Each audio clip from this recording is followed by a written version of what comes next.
poder me casar. O nosso pai carecia demais de mim na vagação, no rio, no ermo. Ele ia lá sem a minha tranquilidade. Eu sou culpado do que nem sei o que, de dor aberto aqui dentro do meu forro. Se eu soubesse, se as coisas ao menos fossem outras. Eu só sei que fui tomando tento, sem fazer véspera. Eu sou doido? Eu não sou doido não. Esses anos todos, na minha casa, ninguém acusava ninguém de doido. Ninguém é doido, ou então, todos. Eu só sei que eu fui com o lenço para meu aceno ainda ser mais. Eu estava muito no meu sentido. Então eu fui até a beira do rio. Esperei.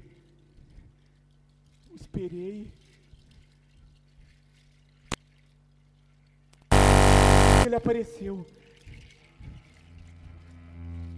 Ele ia lá sentado no oco da canoa, suspendido no liso do rio. Então eu falei para ele tudo aquilo que havia jurado e declarado, tudo que me urdia. Eu tive até que reforçar a voz: Pai! Pai! O senhor está velho, pai! Não carece mais! Agora o senhor vem, que eu tomo o lugar do senhor na canoa! Que seja feita as amplas vontades, eu tomo o lugar do Senhor na canoa. E dizendo aquilo, meu coração bateu no compasso do mais certo. Ele me escutou, manejou remo na água. Ele estava proando para cá, gente. Ele estava proando para cá, concordado. Antes ele tinha feito um levantar de braço. Primeiro, depois de tamanhos anos decorridos.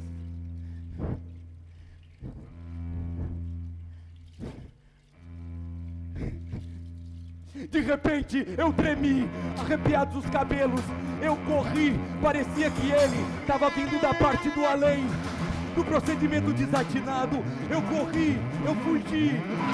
Eu saí de lá no procedimento desatinado. Eu fugi, eu corri, eu fugi. Não fui.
Eu sofri o grave frio dos medos.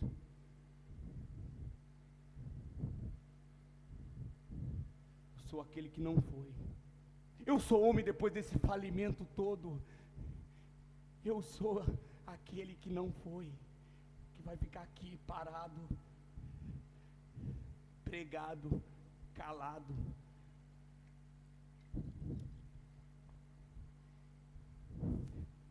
Eu sei que depois disso, ninguém mais soube dele.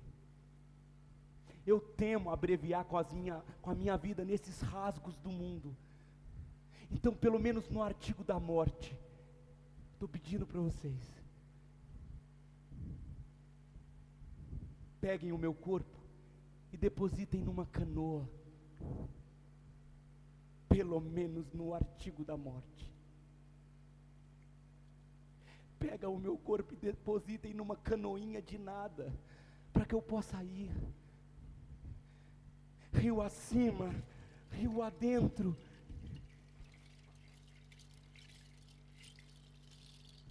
Esse rio que não para, Move ao mar a alma vivida, nessa vida que é morte, e nessa morte que é vida. Coloquem o meu corpo numa canoa, para que eu possa ir, rio adentro, rio afora, rio a meio. Estou chegando, Pai. Agora eu estou indo.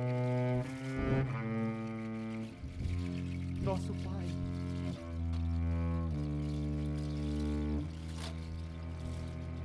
ei, Pai,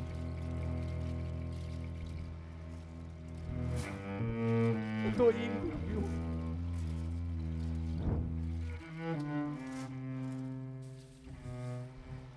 Pai,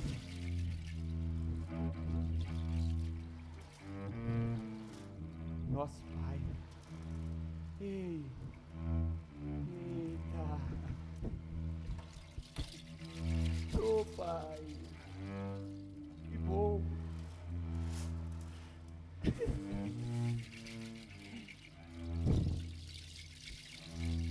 Ô velho,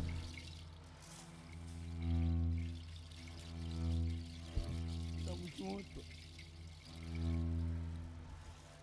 Tô chegando. Tô chegando. Nosso Pai. Epa, nosso Pai.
Boa noite a todos.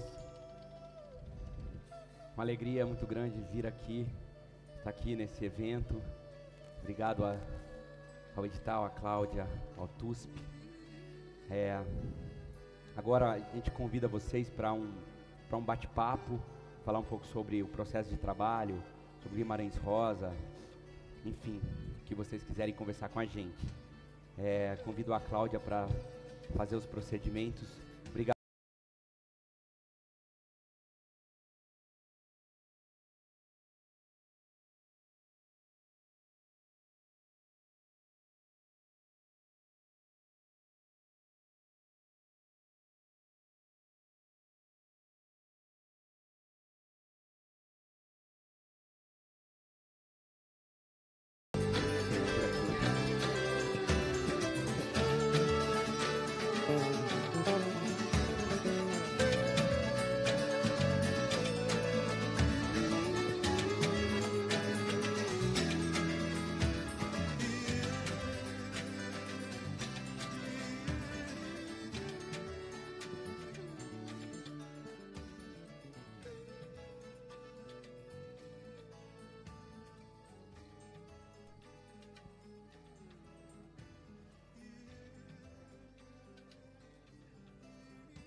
Eu vou pedir a gentileza, quem for participar do bate-papo, se puder vir para frente, por favor.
Deixa o garoto. Manivela, porque se sujar faz bem. A Cláudia tá muito cansada. Você tá balançando ela, ela tá pensando.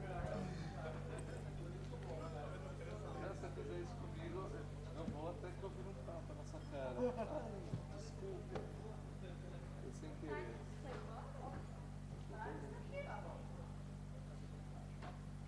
Ô, Cláudia. Você tá bem? Tô bem.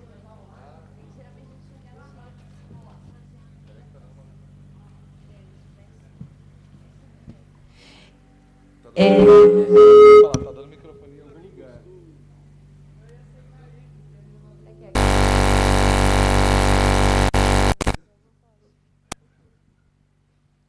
Estourou seus tímpanos? Sim. Já está transmitindo? Já tá? Então, boa noite. Obrigada aos que permaneceram no debate. Ideal seria ficar tipo no meio. Aumenta ali o volume. Novamente, esse é o oitavo circuito de teatro, da 24ª Tenda Nova de Teatro, uma ação em conjunto, dentro da Semana de Arte e Cultura da UFSC. Eu queria começar a agradecer, né, as pessoas envolvidas na realização do evento. Mas, queria apresentar, agradecer, enfim, ao Manivela, altares. O lance é ficar nesses verdinhos do começo. Esse som é assim, né? Não, amarelo é o normal. Não, o verde é o normal. E aí o amarelo começa a dar zica. Ao Manivela, altares e ao Vinícius. O Vinícius e o Manivela são bolsistas do programa de Extensão. E o Thales não, mas isso é uma mesa. Então, como hoje é o último dia da ação, a gente trabalhou incansavelmente aí, não só nos últimos dias, mas no preparo, né, para que tudo isso acontecesse. Então, sem eles não seria possível que as coisas acontecessem.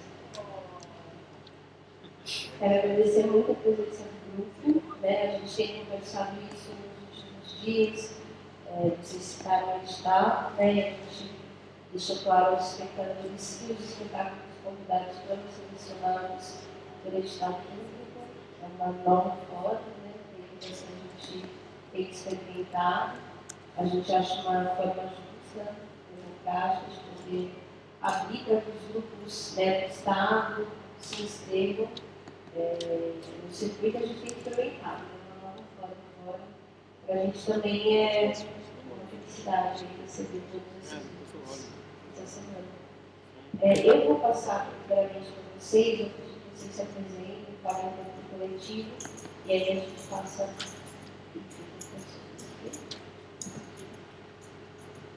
Boa noite, eu sou o Thiago Barbosa, sou músico do grupo. Sou o Paulinho, sou ator e diretor. Boa noite, sou o Sérgio e toco percussão no grupo e hoje preenche. E o Marcos Allen, iluminador, nosso querido iluminador. O grupo Tecelado fala do grupo, é isso? O grupo surgiu com esse espetáculo em 2006, em Cidade de Jacareí.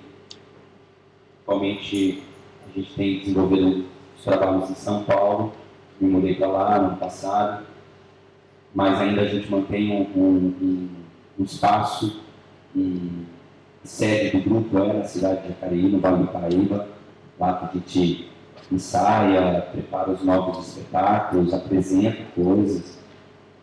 A gente tem um teatrinho na cidade bem gostoso, Espaço Tecelagem, Espaço Cultural Tecelagem. O espetáculo, o grupo nasce a partir desse espetáculo. Hoje a gente tem 3 espetáculos no repertório do grupo. A partir dessa pesquisa com a literatura, com o Guimarães Rosa, isso vem sendo uma busca, uma inquietude estética do nosso trabalho, que é de ter como suporte a literatura, refletir a literatura no espaço cênico, e o que tem resultado nos trabalhos e na linha mestra que move os nossos anseios artísticos. E também as formas animadas. A gente começou nesse espetáculo brincar um pouco com as coisas, porque o teatro narrativo permite isso, né? Um bando que vira um menino, que vira o pano, que vira a canoa, que vira o bebê. Os outros espetáculos do grupo também têm esses elementos de animação de objetos mais forte. E é isso, agora a gente pode falar, não tem muito o que eu estar dizendo, não. Conversar com vocês. Me interessa mais ouvir, né? Trocar, expor. Então, a gente vai fazer essa conversa, lembrando que como a gente está transmitindo online, então a gente vai precisar usar o microfone. Ok?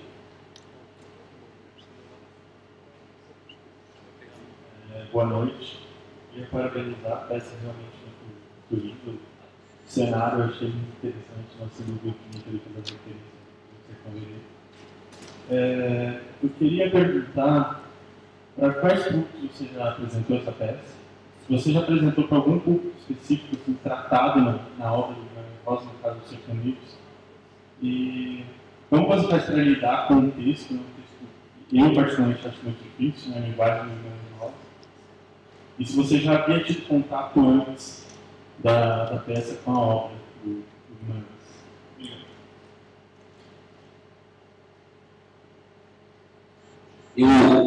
Eu comecei uma vontade de montar. Eu tinha saído para estudar e quando eu retornei para a minha cidade, os meus parceiros já estavam em outros processos, eu vivi sozinho.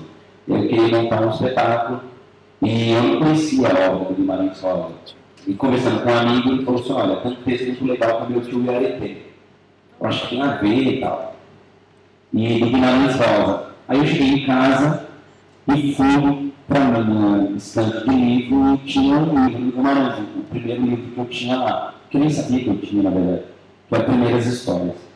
Eu peguei esse livro e abri. A primeira história que eu li foi A Terceira Margem do Rio. Falei, achei, é isso que eu quero dizer, eu tenho que dizer isso para alguém. É bom, para mim, esse é o maior conto brasileiro, ao lado do Alienista, do Machado. É muito forte essa história. E aí, a partir daí, eu passei um ano estudando a obra do Guimarães, li todos os livros e mergulhei. Tive a sorte de encontrar pessoas, porque o Guimarães tem um séquito muito forte, assim, né? Tem os rosinianos, e que levam a sério essa coisa do Guimarães Rosa, no sentido da investigação, da pesquisa. Se eu não me engano, ao lado da Clarice Lispector, ele é o autor mais estudados, assim, em termos de interdisciplina, né? E tem trabalhos acadêmicos das mais diversas áreas, com o tema do Guimarães Rosa, geografia, antropologia, semiótica e tal. E aí a gente foi investigando, e resultou no espetáculo. Então, não conhecia ele antes de empenhar nessa travessia. Sobre o público, a gente já apresentou, nunca a gente apresentou no sertão mesmo do Guimarães Rosa. A gente tem um projeto que quer fazer isso ainda, que é apresentar nas cidades mesmo, percorrer o sertão, pela qual ele já passou. Mas a gente viajou muito pelo interior do estado e a identificação com o homem do campo é muito legal. Assim, e por isso que eu acho que a riqueza do cara, do pobre do Guimarães, é sim complexo no segundo olhar. Mas se você consegue ouvir o texto, é muito simples. Porque o sertanejo se identifica ao apresentar nessas cidades, em Jales, em Adamantina, enfim, muitas cidades aqui, com plateia popular, chegava senhores assim, falavam assim: eu levei boiada e eu me reconheci nessas histórias. Tinha uma história parecida e tal. São histórias populares, né? Assim como os grandes mestres da literatura escrevem histórias populares. E muito público estudantil também. A gente apresentou muito livro para adolescente, para adolescentes jovens, assim, de segundo grau. E os caras, em escola, durante o dia, tem a coisa do espetacular, né? Para 500 crianças, adolescentes, tocando horror. E no final, na terceira margem do Rio, um silêncio abismal, assim, escutando. Cara, que negócio maluco aí. Assim, nossa, hoje eu conheci Guimarães Rosa. Então, eu acho que é muito acessível, a importância de se ler os clássicos, que as pessoas realmente se interessam.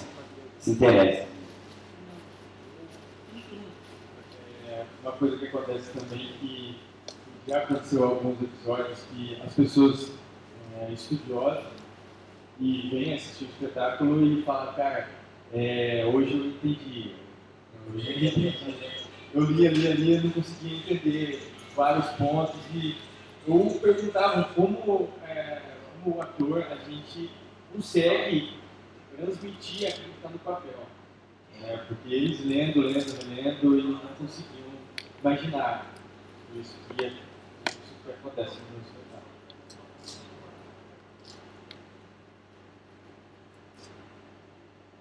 Então,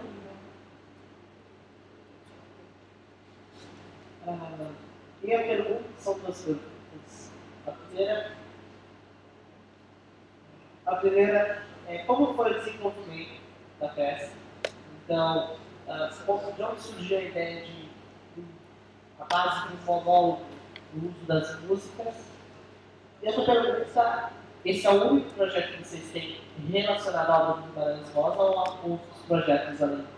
E quais são?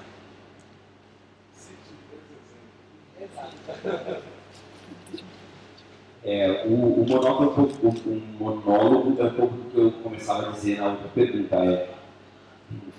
O processo de trabalho se deu primeiro numa investigação de leitor mesmo, né, de selecionar esses textos, e depois há uma dica, assim, eu acho que é Paulo Ronai que fala de que é legal ler o Guimarães em voz alta.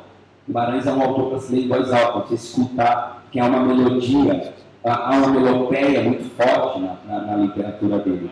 E aí quando você começa a escutar essa voz do sertanista, do homem do campo, você esquece a coisa complicada da arquitetura da literatura dele, né? Tanto que no Sagarana e no Grande Sertão há muitas melodias, né? Abrem com algumas melodias, cantigas de não sei o que, isso aí é a melodia. E há muitas letras lá, e onomatopeias, e aí você fala, cara, tem uma questão musical aqui muito forte, muito presente. E a gente se norteou um pouco por isso, por essa escuta dos sons do sertão. Que som é esse? A gente teve uma outra inquietude que existe um traço erudito muito grande na figura dele, e ao mesmo tempo um traço popular. E aí essa vontade de trazer um instrumento erudito. Foi aí que a gente convidou o Thiago, foi um encontro assim, muito feliz. E eu já trabalhava com outro percussionista que não pôde fazer essas apresentações, que fez a direção musical, que é muito parecido com o meu querido Celso. E que tem também uma percuteria assim, muito parecida, de apitos, de sucata e tal. E que é um pesquisador de músicas populares também. Então aí a gente eu já estava com a arquitetura cênica montada, a gente começou a ensaiar e começou a descobrir uma sonoridade. Hoje, o espetáculo de 2006 para cá, já tem 6 anos, hoje a gente já entende que existe uma dramaturgia musical, né? Porque há um diálogo muito grande. O boi conversa, o cello faz o boi, há uma observação, há uma narrativa musical. Mas isso foi um pouco acidental, assim, não foi tão teórico. A gente foi fazendo e depois. Agora a gente está buscando entender o que rolou, né? E qual que era a outra pergunta? Se tem outro projeto do grupo. Não, a gente precisa se divorciar um pouco. Porque senão você vai querer fazer uma versão para mulheres, as mulheres de Guimarães, e tem tantas histórias bonitas no Grande Sertão. Então eu precisei dar um tempo mesmo de não ler mais nada, de não querer fazer mais nada, até para a gente também oxigenar outras estéticas, outras histórias, né? Tem tantas histórias boas para contar.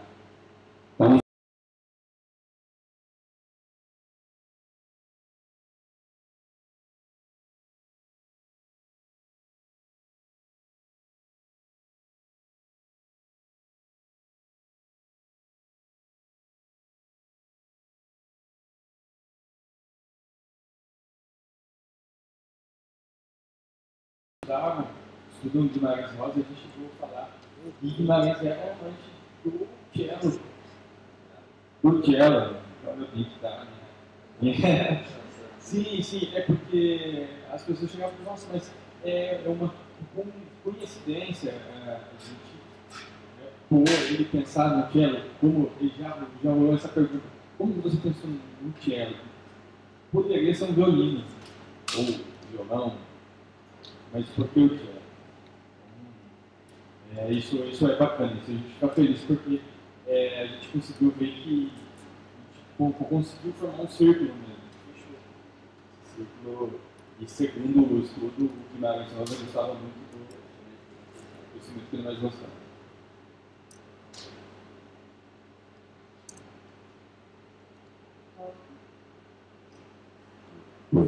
Agora minha experiência com Guimarães Rosa, meio estranho, porque no terceiro colegial,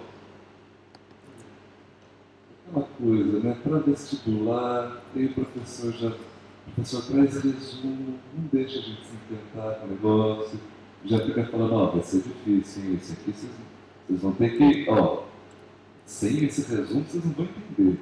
E traz o negócio pronto, o autor quis dizer isso. Não, deixa a gente interpretar do nosso jeito. Eu queria saber de vocês, o que vocês veem, por exemplo, o que é a canoa, o que é a terceira margem do rio para vocês. Pronto, agora já sai daqui meia-noite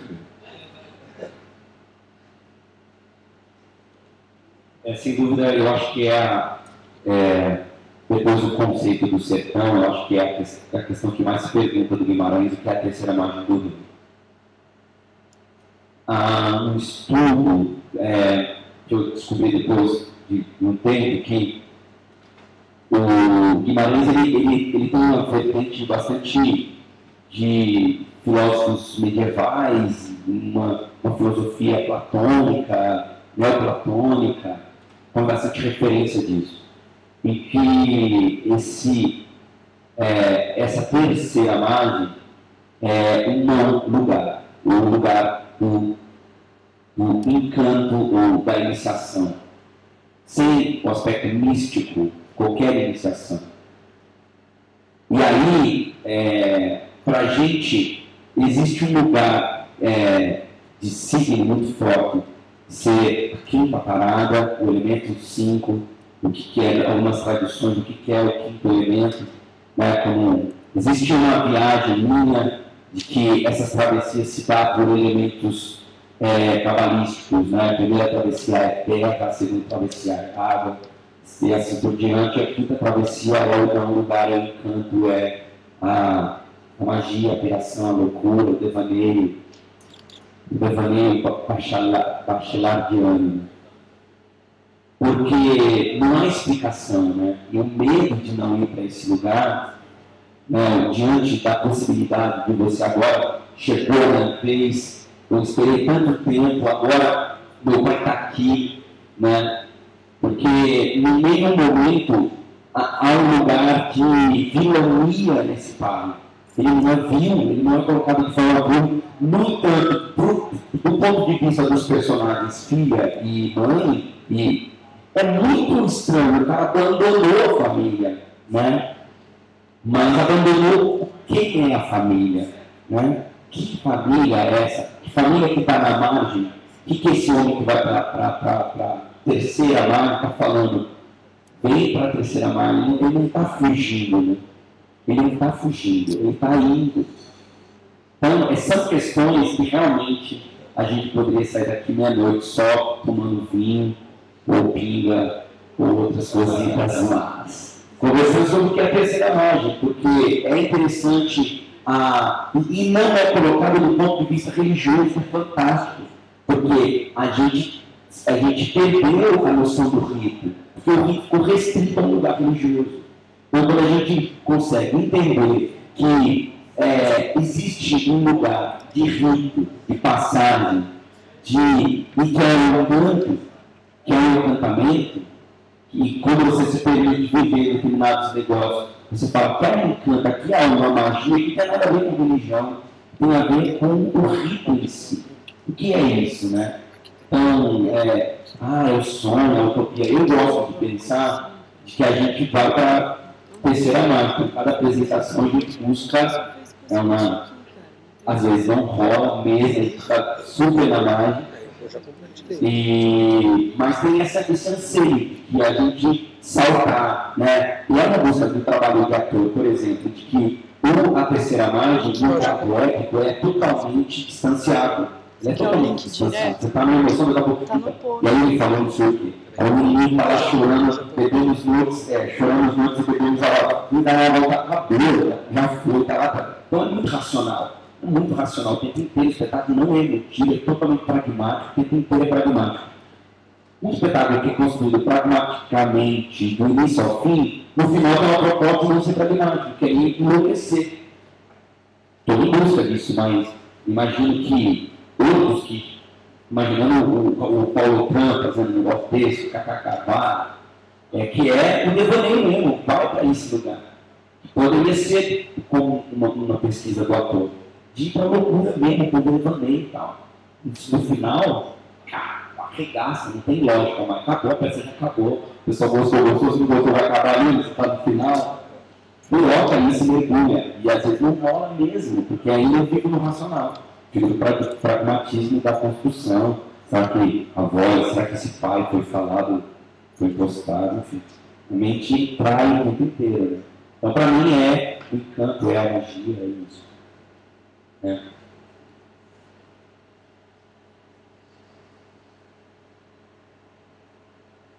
Questões? Não só questões, acho que impressões também. Eu vi de forma o espetáculo dialoga, ou seja, de forma o espetáculo chega em cada um, são muito importantes para a gente também.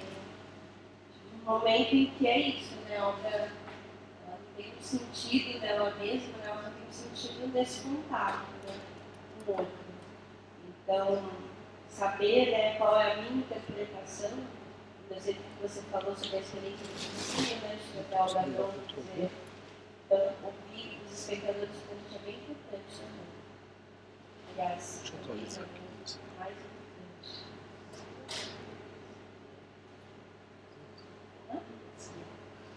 Eu tenho uma questão, então. Você quer? Eu queria perguntar uma coisa. Em relação ao espaço, né? A impressão que eu tenho é que é teatro narrativo, né? Teoricamente é um solo, né? Mas a gente tem uma composição diferenciada no palco. A impressão que eu tenho é que é um espetáculo mais intimista, né? Para um espaço em que se propõe um outro tipo de relação com o público. Aí eu quero saber para vocês, né? Então, se é isso mesmo, né?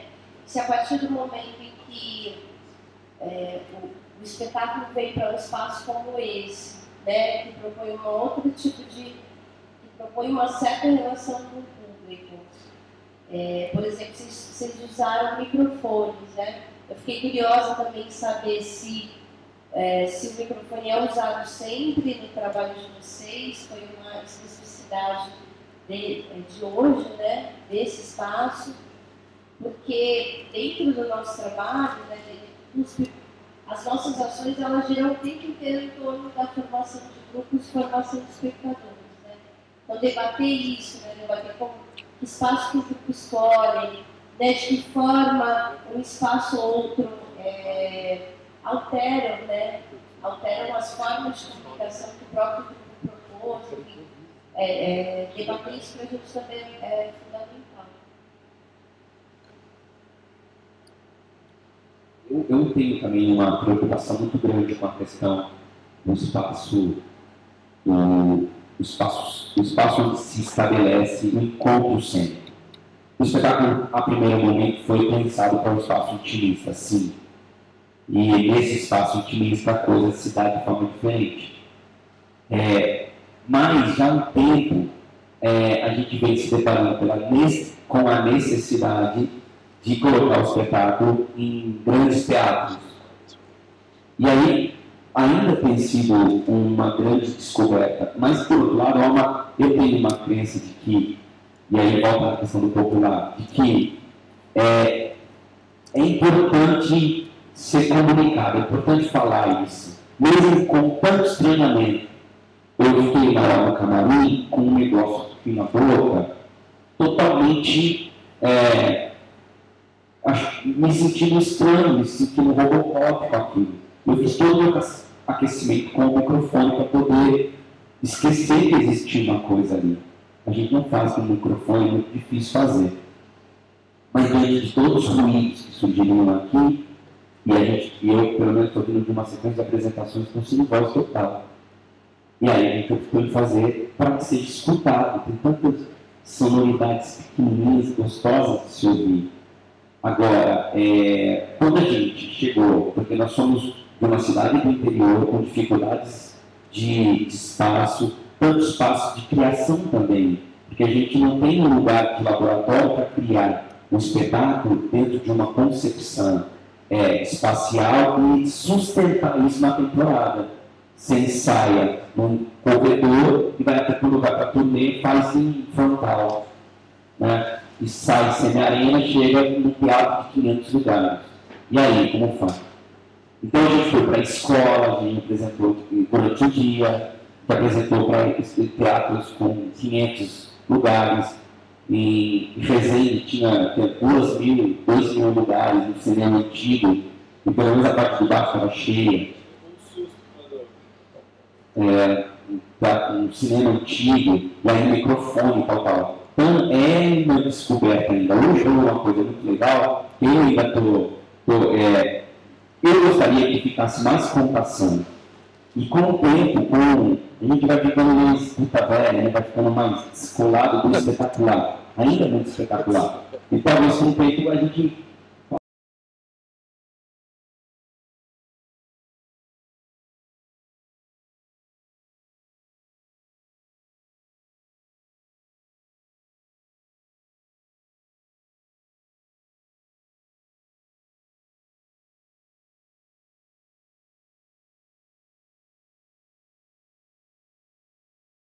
as demandas que vão surgindo e os ruídos que dificultam isso, né? A gente fala isso muito, tem uns amigos que gostam de estudar isso, e há um grupo que eu admiro nesse sentido, que é comum o destaque desse grupo, que é o grupo Galvão, como ele apresenta para multidões. E eu acho que o teatro precisa ser apresentado para o povo, para as pessoas. A gente vai eu vi uma apresentação agora, tinha 5.000 pessoas. E aí dá uma inveja boa de falar assim, cara, quando você lê lá na história que o teatro era feito para um estádio de futebol, tem uma amiga que foi para a Rússia e estava falando de que na Rússia é como um estádio de